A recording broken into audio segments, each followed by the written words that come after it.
P1. Se você perguntar para um entusiasta de hoje o que significa esse código, associação automática, McLaren, que aliás acabou de começar a sua operação no Brasil. Mas hoje a gente está de volta a 1994 e P1 quer dizer o código de fábrica da perua mais violenta feita até então. Em seu DNA, vazava pelos poros o Audi 4. 5 cilindros em linha, turbinado, tração integral, sistema Torsen e mais do que isso, a cereja do bolo, um desenvolvimento em conjunto com a Porsche, que cuidou não só do desenvolvimento de preparação do motor, mas também o arranjo, o acerto dinâmico do carro. Amigos, em 1994, P1 queria dizer Audi RS2.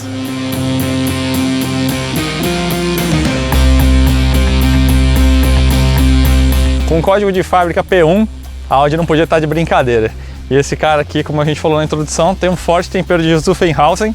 E aí o entusiasta Rodrigo, membro do grupo de RS2, vai apresentar para a gente então o que é a receita, né? O que fizeram, o que a Audi fez para esse carro virar uma RS2? A Audi entregou para a engenharia da Porsche uma Audi S2 e falaram, me monte um carro especial com o tempero de vocês, né?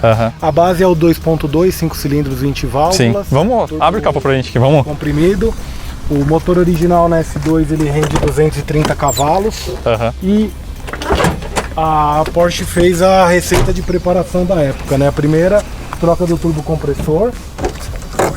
A unidade original, uma KKK K24 substituída por uma K26, que é de proporções grandes para época, para hoje. Sim. É assim uma K26 customizada ainda. Customizada ainda, ela tem dimensões custom maiores order. que a K26 de fábrica.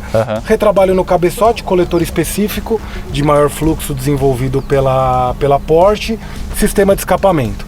Nisso a potência subiu de 230 para 315 cavalos. Receita completa, aliás, né? Então passa de fluxo, alimentação. Fluxo, escapamento de inox, original a saída, né? O downpipe de inox, 2 catalisadores para ter maior fluxo. Sim. Então tem uma divisão na saída do turbocompressor para duas saídas de escapamento, para não ser uma muito de dimensão maior, né? E retrabalho de intercooler, né? Toda a admissão dela, ela tem para acompanhar a potência maior. Sim. E aí isso justificou a mudança então do código de motor, que era ABY, para ADU. Esse motor ela acabou por causa o motor e mais o acerto de suspensão, tração 4x4 original já com sistema Torsen, né? Sistema Torsen original do S2, com o bloqueio do diferencial para tração positiva até 25 km por hora. E esse sistema é exatamente o mesmo da S2, a partir de transmissão. Talvez que só a primeira marcha, eu acho que ela é Teve o câmbio desse motor, o 01, ele teve duas espessuras de engrenagem. Então a gente tem uma tabela com os códigos. Teve uma evolução durante que é o eixo primário com a engrenagem 26 mm de largura. E esse aqui é o famoso câmbio indestrutível, onde você tem preparação de 1000 cavalos nesse motor. Nossa, sem mexer em nada na parte de transmissão. Não, só caramba.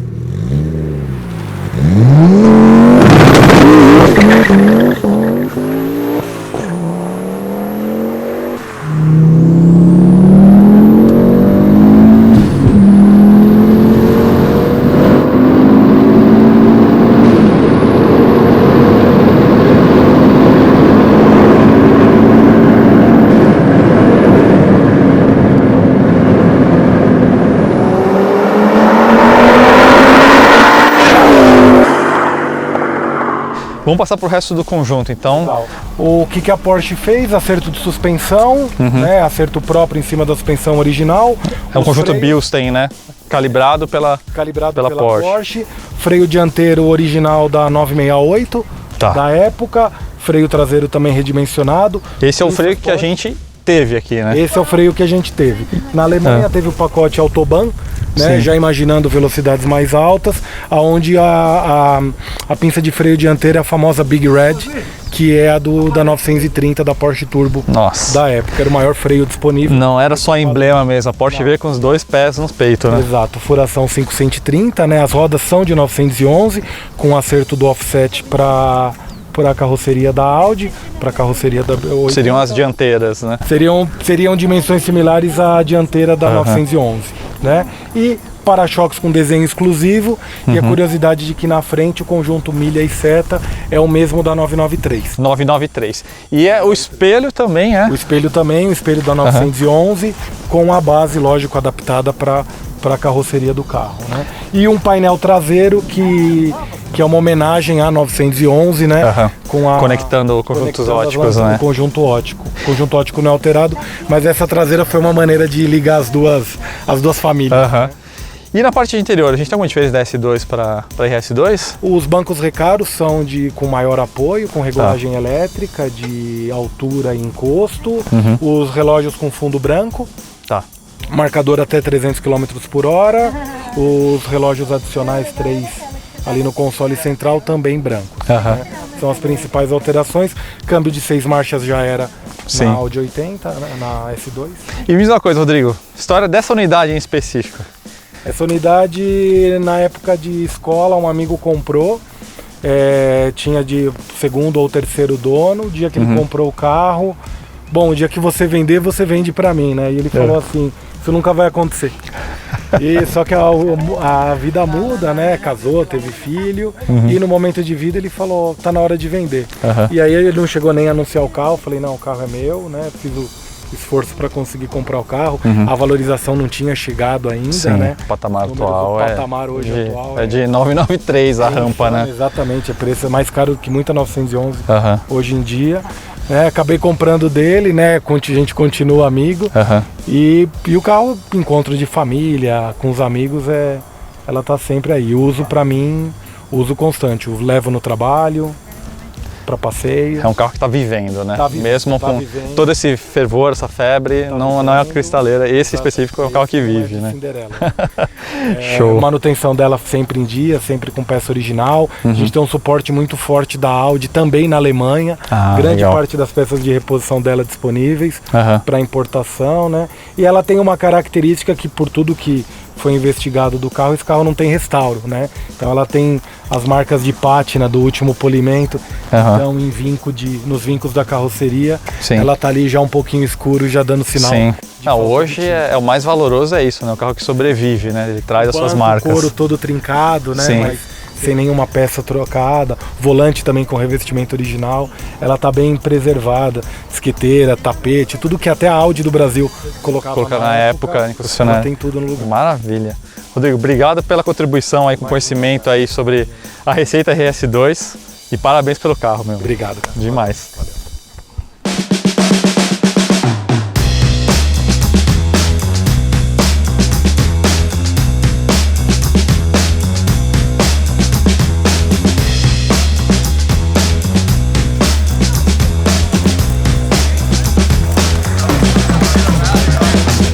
Gostaria também e sobretudo dar os meus parabéns a todos esses donos que trouxeram os veículos. Eu acho que aqui não tem carro nenhum que não merece os nossos aplausos. Eu lembro muito bem, eu comecei em 95 para trabalhar para a Audi, para o grupo Volkswagen, mas aí eu comecei em Ingolstadt. E esse carro, ele marcou o início dos modelos super esportivos da Audi. Tinha o Sport 4, que era o modelo curto do U4, que foi produzido em 200 unidades para a homologação dos rallies mundiais. Mas tirando esse veículo, que realmente foi uma coisa muito específica, quando eu comecei lá em Ingolstadt, a primeira coisa, a minha tarefa era estudar a possibilidade de vir aqui ao Brasil como uma fábrica. A gente já tinha assinado o contrato com a Ayrton Senna para importar os veículos, e uma coisa que sempre foi relatada para explicar o potencial do mercado é que no Brasil foram vendidos, o meu número que eu tenho são 82, mas já aprendi que alguns carros voltaram, mas o número oficial que sempre foi relatado era 82 veículos RS2 vendidos aqui no Brasil, que fora da Alemanha era o número 1, ok? Então isso mostrou realmente essa atenção do mercado brasileiro para esses carros de alta performance, para o sistema 4 também, era uma coisa específica. Parabéns mais uma vez e obrigado também pelo convite, é uma honra, é um prazer enorme, e aconselhamento e também os meus parabéns para esse lugar aqui especial e espetacular. Muito obrigado, gente.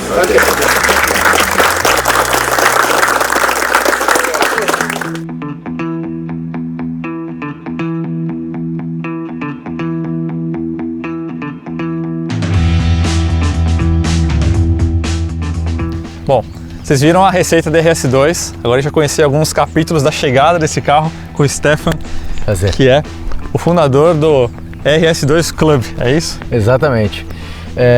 O RS2 Club ele foi fundado numa brincadeira entre amigos, entre eu, o Eric e o Maurício. Tudo começou através do Eric, que ele comprou o RS2, ele falava: Turco, tem que comprar o carro vai valorizar, é um ícone, etc, etc. Então a gente começou nessa brincadeira de comprar pensando na valorização, não simplesmente no carro. Obviamente que existia toda uma história por trás disso, principalmente comigo, que o meu tio tinha uma e meu pai acabava indo pro interior, que a gente tem uma fazenda lá, perdendo na estrada. Meu tio ia com o carro mais lotado, com mais gente, meu pai perdia. Então aquilo ficou na minha memória. E sempre me chamou. Eu sempre procurava na Webmoto esse carro, e depois o carro começou a sumir, e eu gosto de carros esportivos mais novos. Então, através do Eric, eu consegui entender o que era trazer o RS2 de novo à minha vida, né? Sim. Não só em memórias. E aí o clube partiu dali, mas ele partiu com outro intuito.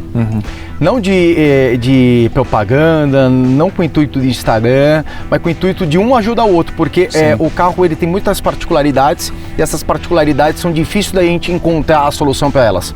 Então são peças que não existem mais na Audi, então a importação é muito precária e difícil.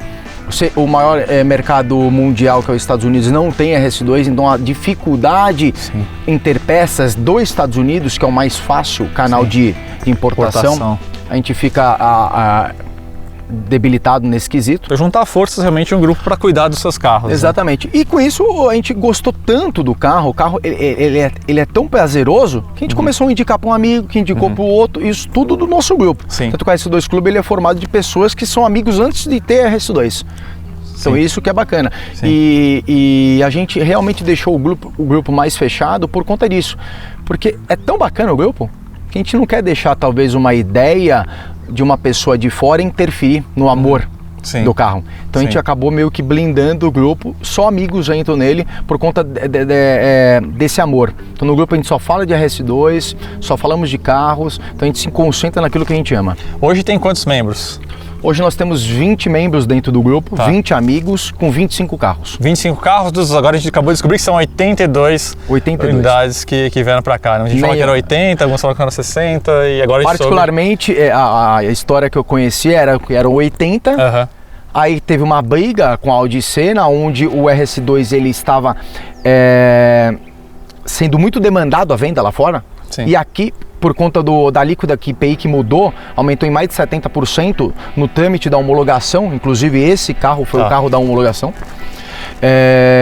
Começou a puxar os carros de volta. Começou a travar a venda por conta desse problema de alíquota de importação, que foi justamente quando também, a princípio, se abriu a importação, na época do Collor, etc. E aí, agora, a gente está falando desse carro em específico, dá uma refrescada pra gente, traz um pouco de história sobre a chegada da RS2 no Brasil e aí fala um pouquinho sobre essa unidade, que ela tem alguns diferenciais por ser unidade de homologação, né? Essa unidade, ela veio para ser a homologação oficial da RS2. Ela foi trazida pela família Sena, em especial pelo Leonardo Sena. O carro ele veio 1 ou 2 semanas, se eu não me engano, antes do Salão Automóvel de 1994, onde a RS2 ela foi mostrada ao público, no Brasil principalmente, em 94, em outubro de 94, pela família Sena, pela Sena Import. Então esse carro, na ocasião, ele veio para ser uma homologação e acabou ficando na família. Então ele tem algumas particularidades. Ele é o Euro Spec, onde a gente tem pisca na lateral, nós não temos um teto solar. O volante dela hoje foi atualizado, porém não era este. Era um volante de S2 e de Audi 80, um volante retangular. Então esse volante obviamente é mais bonito, que ele saiu na maioria das RS. Então o ex-dono deve ter optado, eu também optaria, porque eu acho que é mais bonito. Na época, né? Na época. Esse carro, na época, ele não tinha um rack de teto. Vamos passar para o seu carro, até porque é um dos Survivors, que é a coisa cada vez mais rara aí entre Exatamente. as RS2, né? Conta um pouquinho pra gente a história desse carro, dessa unidade. Eu sou o terceiro dono, tá? Ele era um carro imaculado de pintura, tá? É um carro onde ele estava 100% original. Trocamos os quitóticos, porque eles vão amarelando com o tempo. Não tem jeito.